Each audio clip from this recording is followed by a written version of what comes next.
Jimmy's Tales of Jiminy Cricket. Donald's Apple Orchard. Hi, kids. Starring Donald Duck. Oh, boy, oh, boy, oh, boy. Some fun.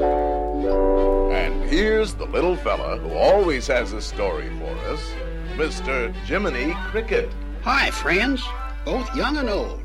I've brought you a tale that needs to be told. The story's about apples and quite a bit more. So just watch and listen and see what's in store. It all began on Donald Duck's apple farm. And a very fine farm it was, too, with a barn and hundreds of trees and a big round silo for storing apples. One day, Donald was out in the orchard picking apples and humming happily to himself. He picked one that was extra beautiful, an apple that just shone like a jewel. Oh, boy, this is delicious. But as he turned the apple around... Uh-oh, what have you done? Somebody's been into this. And then he looked into his apple basket. Mom, just look at that. Somebody's cheating. They're all half-naked. Yes, sir, every single one of those apples had been nibbled. Now, who could have dared do a thing like that? Now, Donald, of course, had millions of apples, and just a few had been spoiled. But he still was angry. Well, while Donald was still muttering angrily to himself, a little chipmunk came down the tree with an armful of apple cores, paying not the slightest bit of attention to Donald. Uh-oh. Donald had hidden behind the basket and watched. He saw the chipmunk throw the cores into the basket. Then the little fellow started back toward the tree, and Donald knew he must live up there. Very, very quietly, Donald picked up his basket and followed him up the tree, because he was sure there were lots more apples hidden up there. Up in the tree, walking on tiptoe, not making a sound, Donald followed the little fellow along a limb. I'm gonna get him now. The chipmunk popped into a hole in the tree. Donald was sure the hole was full of apples. He could reach in and get them. But before Donald could reach in, out came a whole bunch of apple cores. When the basket was full, he reached into the hole as far as he could. He was going to get that chipmunk, and his apples, too. That's when Donald found there were two chipmunks in the hole, because one held his hand while the other got ready to bite. And when he felt those sharp little teeth on his fingers, hey, did he pull his hand out fast? Donald was so surprised he fell right off the limb. And then the two chipmunks came out of the tree and they picked up the basket and tipped it over. And this is where the basket landed.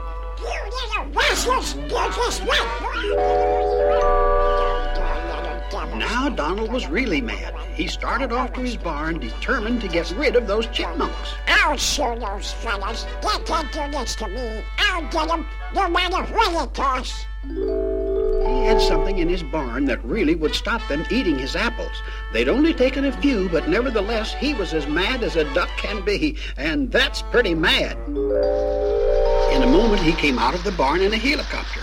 Now he was going to fix those chipmunks for good.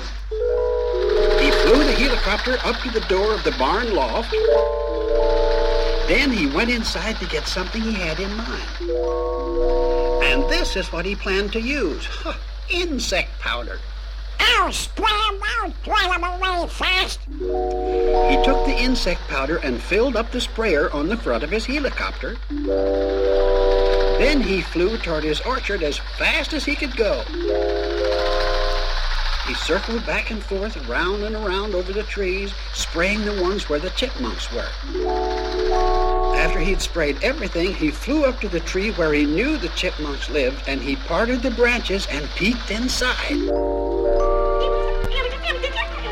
Well, Donald could hardly believe his eyes. Both chipmunks had put on little gas masks and were as comfortable as could be. Think you're smart, don't you? I'm warning you. Don't take any more apples off my trees. And as he flew away, Donald repeated his warning. The chipmunks were not to take apples from his trees again. Don't ever, you hear it? After that, Donald flew back to the big silo, the storage place where he kept the millions and millions of apples he had already picked. He flew up to the top and prepared to check over his apples. And while Donald was busy up at the top of the silo, here came the two chipmunks. They opened the door at the bottom because, after all, Donald had said not to take apples from his trees. But he hadn't mentioned taking them from the storage bin. All they wanted was a few, but the apples were packed so tightly they didn't know how to get them out. They tugged and they pulled as hard as they could. Finally, they pulled one out, and that's when the trouble started, because that loosened all the rest, and apples came rushing out by the thousands. It was a river of apples, a torrent of apples, apples tumbling and rumbling and pouring and roaring like a waterfall. It was all the chipmunks could do to get out of the way. What in the world's going on here? There must be an earthquake or something. Up at the top of the silo, Donald heard the noise as the apples started pouring out of the door down below him. There must be an leak. I'm shaking. The next thing he knew, he was dropping down into the silo as the apples poured out at the bottom. Out came a river of apples, big apples, little apples, apples, apples everywhere, and Donald somewhere underneath them all. When it was all over, Donald looked toward the silo door. He knew who had opened it, those chipmunks, and he had something that would fix them.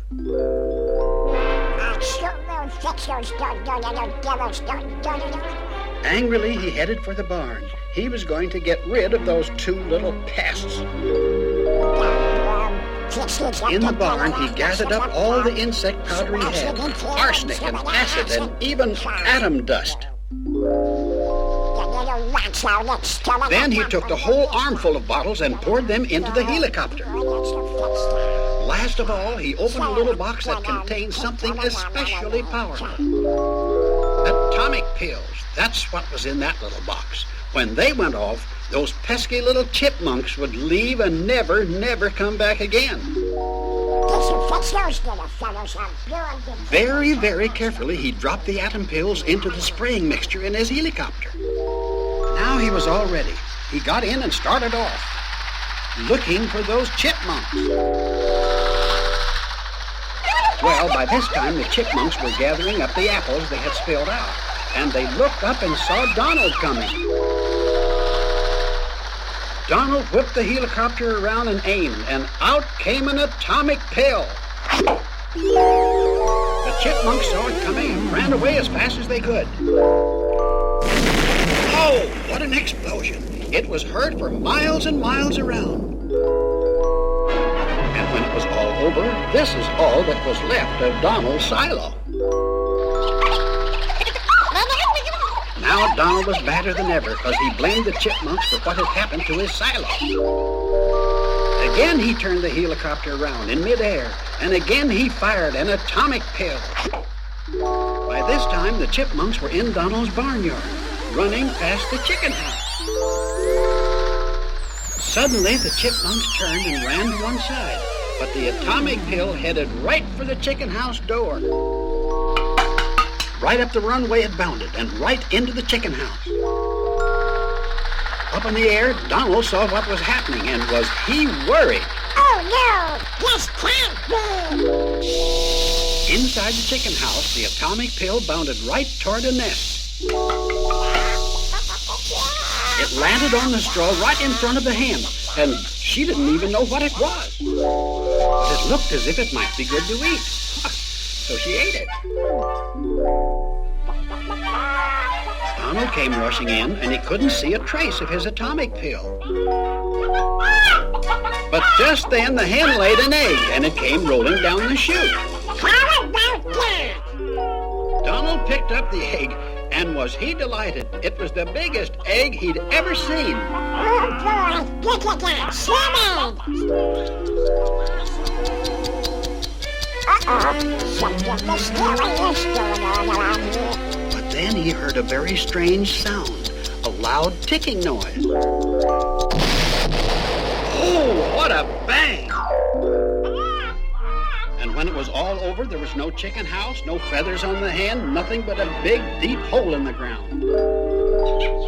The chipmunks came to the edge of the hole, and very, very carefully they looked down for Donald.